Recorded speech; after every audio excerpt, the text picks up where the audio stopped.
sometimes in the past we've had fighters that the UFC has kind of said they don't really like their style, like you had mentioned about yours, and they've adapted to that a little bit. And sometimes it's worked out for them, but sometimes it hasn't. They've ended up doing something that they're just not that great at, and they get caught. Have you ever felt that pressure to maybe have to change up your style at all, or do you feel like you're always going to stick to your guns?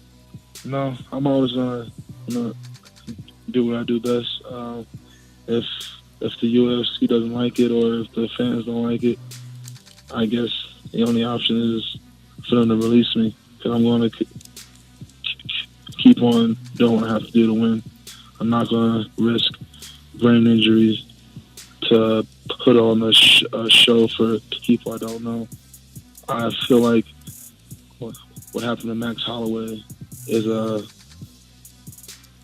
what happens when you like to stand and bang.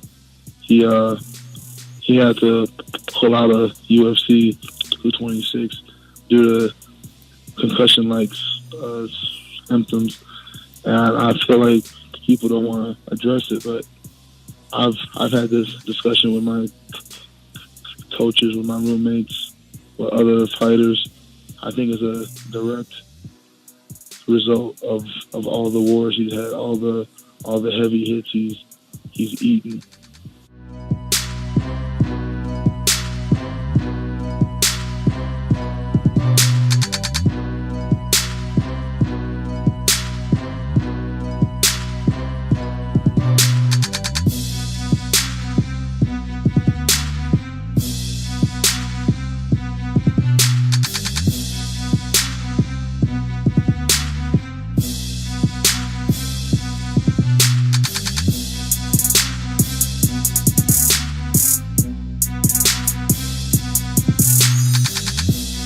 I mean, my personal experience with Dana, he's very bold. He's definitely a heavy hitter when it comes to having a conversation with him. He's not going to pull any punches. He's not going to hold back exactly what he thinks.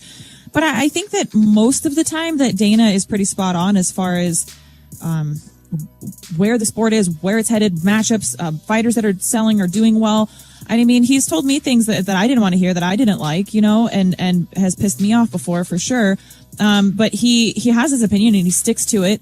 I don't know if necessarily shitting on the fighters is exactly what Dana's doing. I think he's more just being real, how he really feels. I remember when Holly Holm got matched up over me to fight Ronda, and I was pissed, and I said, you know what, I'm just retiring. And he was like, yeah, well then just retire, if you're already talking about retiring. And it pissed me off because I was I'm not retiring or threatening retiring because I don't feel like I can do this anymore. I'm retiring because this is fucked up and I don't agree with it. And this is my, and so I guess it's his opinion versus my opinion, but I feel like his opinion carries more weight. So it's it gets thrown around more. And I guess that's how it probably comes across, as shitting on the fighters. I don't think he's shitting on the fighters. I just think that when he says something, it's going to resound more, and it's not necessarily wrong or right, but it's just what Dana thinks and what he believes.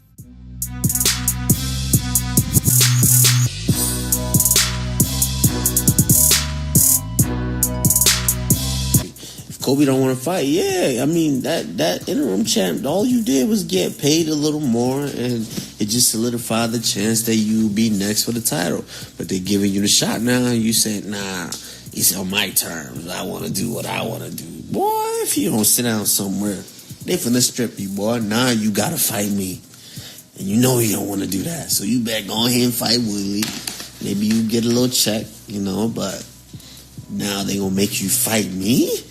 Not for a championship fight. Oh my God! Why? Daddy. You don't want to do that. Daddy. Kobe don't want that.